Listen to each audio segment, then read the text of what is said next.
Le 11 septembre 2001, les États-Unis sont attaqués. Les tours du World Trade Center s'écroulent. Washington veut riposter. On accuse l'Irak de complicité avec les terroristes et de cacher des armes de destruction massive. Un an plus tard, 150 000 soldats sont postés dans le Golfe. La Maison-Blanche est prête à aller en guerre. Either you are with us or you are with the terrorists.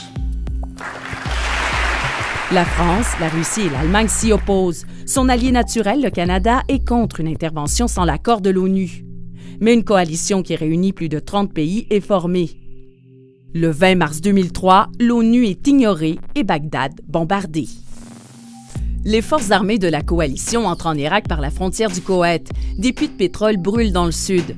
Saddam Hussein, lui, est en cavale.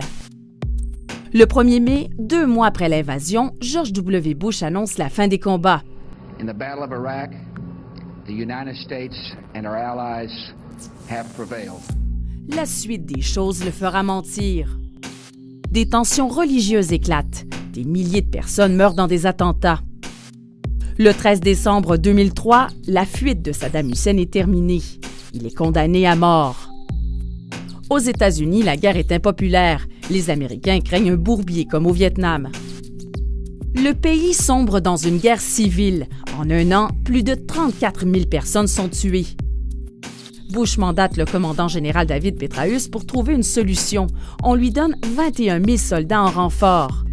Un certain ordre revient. Aux États-Unis, Barack Obama est porté au pouvoir. Il promet un retrait des troupes d'Irak. We will begin to responsibly leave Iraq to its people and forge a hard-earned peace in Afghanistan. Le 21 décembre 2011, les soldats quittent finalement le pays. 10 ans plus tard, le pays se remet difficilement de son état de siège. La guerre est terminée, mais le bilan est lourd. Près de 5 000 soldats sont morts au combat. Le nombre exact de civils tués pendant l'occupation américaine est débattu. Chose certaine, ils sont plus de 100 000 à avoir perdu la vie, près de 5 000 l'année dernière. Un triste rappel que la paix n'est toujours pas revenue.